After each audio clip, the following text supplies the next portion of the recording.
Halo guys, balik lagi bersama Nyaris Terkenal.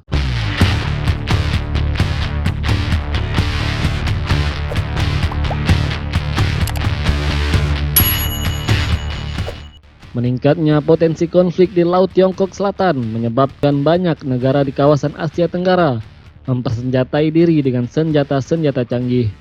Apalagi Tiongkok sendiri semakin percaya diri karena militer mereka ditopang oleh senjata buatan lokal yang semakin lama memiliki teknologi yang semakin canggih. Selain terus mengembangkan pesawat tempur siluman, Tiongkok juga terus mengembangkan program kapal induk mereka.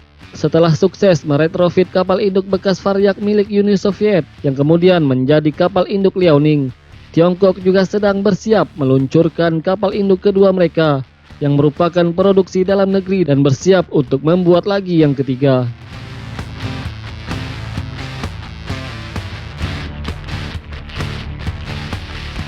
Tiongkok sendiri menjadikan Fighter J-15 yang merupakan copy paste dari Su-33 Flanker Rusia sebagai ujung tombak dari armada kapal induk mereka. Tiongkok juga terus mengembangkan pesawat tempur siluman mereka J-20 dan J-31 agar semakin siap beroperasi dalam jajaran tempur angkatan bersenjatanya. Karena agresivitas Tiongkok mengembangkan sistem persenjataannya inilah akhirnya membuat negara-negara di kawasan Asia Tenggara juga ikut melakukan modernisasi persenjataannya, terutama negara-negara yang berkepentingan langsung dengan konflik di Laut Tiongkok Selatan, terutama pertahanan udara mereka.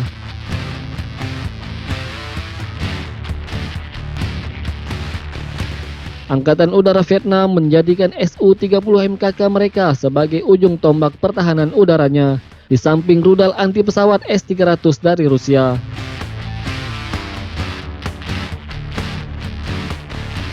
Angkatan Udara Malaysia mengoperasikan Su-30 MKM yang didesain khusus untuk keperluan pertahanan Malaysia dan juga F-18D Hornet dari Amerika Serikat.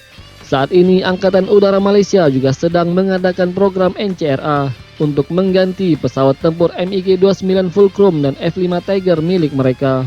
Royal Malaysia Air Force atau RMAF sedang mengkaji 4 pesawat tempur, yaitu Eurofighter Typhoon, Dassault Rafale, FA-18EF Super Hornet, dan Subjas 39 Gripen untuk mengganti armada udara tua mereka. Di bawah program ini, RMAF mencari pesawat tempur canggih baru untuk melengkapi 3 skuadron dengan 36 hingga 40 pesawat tempur baru.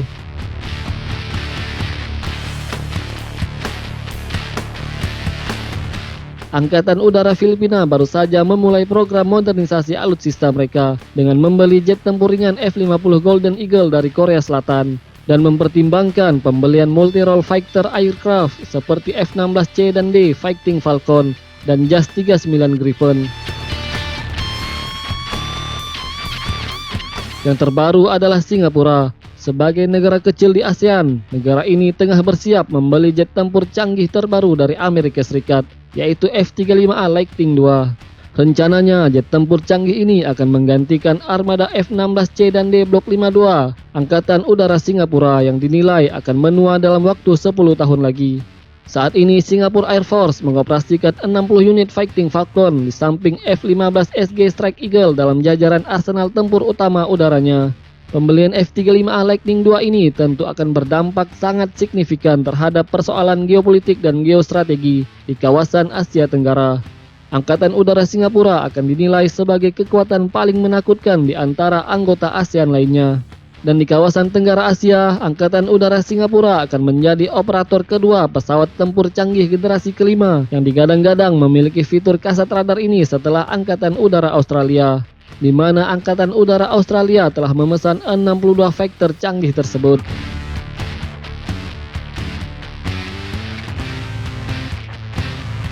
Lalu bagaimana dengan Indonesia? Indonesia sendiri memiliki program Minimum Essential Force untuk memodernisasi angkatan bersenjatanya, termasuklah kekuatan udara di dalamnya. Namun Indonesia termasuk negara yang dinilai kurang cepat dalam pengadaan program modernisasi persenjataannya, khususnya untuk alutsista udaranya. Sebagai contoh adalah dalam pengadaan pesawat pengganti tempur F-5E dan F-Tiger Skadron 14.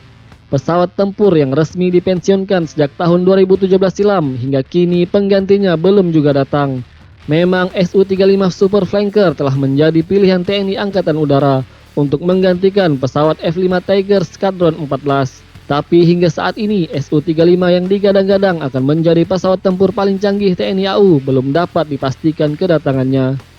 Sebagaimana yang dijelaskan oleh Duta Besar Rusia untuk Indonesia, Lyudmila Georgievna Vorobyeva, permasalahan kontrak yang belum berjalan efektif dengan pemerintah Republik Indonesia menjadi salah satu permasalahan yang hingga kini menyebabkan pesawat tempur canggih untuk Indonesia tersebut belum masuk lini produksi. Rusia terus berharap pemerintah Indonesia segera menuntaskan masalah kontrak tersebut sehingga pengiriman 11 pesawat tempur Su-35 Super Flanker untuk Indonesia bisa cepat terrealisasi. Selain permasalahan Su-35 Super Flanker yang belum diketahui kapan kedatangannya ke Indonesia, Indonesia juga mulai harus memikirkan pengganti pesawat tempur lainnya seperti pesawat tempur Hawk 109 dan 209 yang memperkuat Skadron Udara 1 dan 12. Pesawat tempur Hawk sendiri sudah mengabdi kurang lebih 20 tahun untuk NKRI. Kemungkinan besar pesawat tempur ringan ini akan masuk fase pensiun dalam 5 tahun mendatang. Contoh kasus yang terjadi dalam pengadaan Su-35 yang dinilai lama ini bisa menjadi bumerang tersendiri terhadap sistem pertahanan Indonesia karena bisa menjadi gap dalam sistem pertahanan Indonesia. Karena itu, kematangan perencanaan dan juga ketegasan pemerintah dalam melakukan pengadaan alutsista tempur baru menjadi keharusan agar tidak terjadinya gap kekuatan dalam sistem pertahanan Indonesia yang diakibatkan sistem persenjataannya belum efektif untuk dipakai atau telah dinilai kadaluarsa. Apalagi kekuatan udara menjadi salah satu faktor krusial dalam sistem pertahanan sebuah negara di era modern ini. Kekuatan deteren yang dimiliki pesawat tempur sangatlah besar karena pesawat tempur merupakan senjata yang bisa secara langsung menyerang musuh jauh di belakang garis pertahanannya. Pesawat tempur juga bisa menjadi mata dan telinga bagi elemen pertahanan lainnya guna menjaga kesinambungan sistem pertahanan negara. Singapura menjadi negara yang bisa mengeksploitasi angkatan bersenjata secara baik, sehingga Singapura menjadi salah satu negara yang dipercaya oleh banyak investor untuk menanamkan modal miliknya di negara tersebut karena dinilai menjadi negara yang stabil dan aman.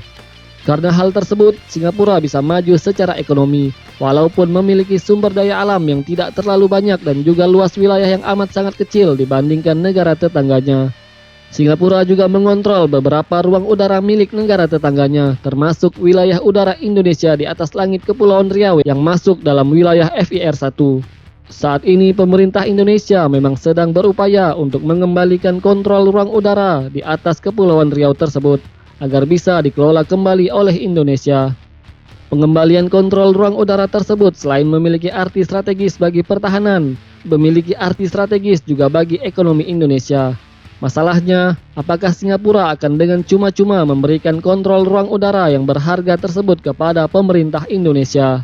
Apalagi Singapura dengan terus memodernisasi angkatan bersenjatanya, terutama angkatan udaranya, dan ini akan menjadi sulit untuk Indonesia bisa mengambil ruang udara tersebut dengan mudah dari Singapura.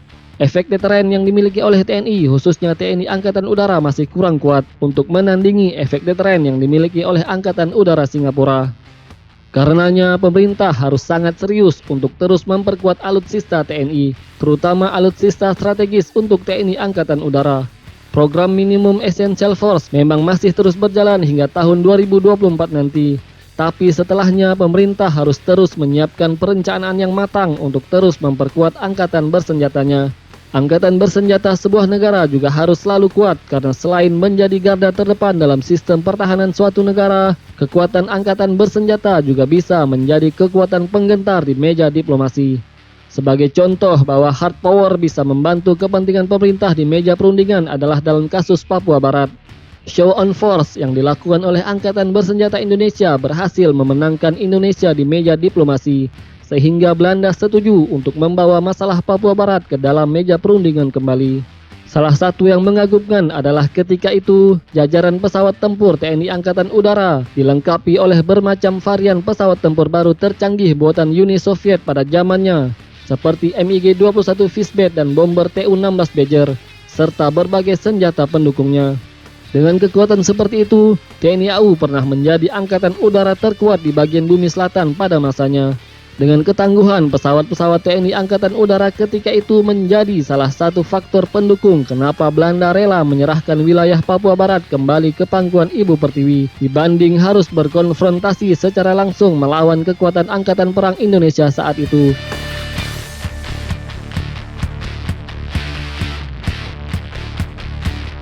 Walau dalam buku putih pertahanan diprediksi Indonesia tidak akan mendapat serangan langsung negara lain dalam waktu dekat, bukan berarti ancaman tersebut tidak ada.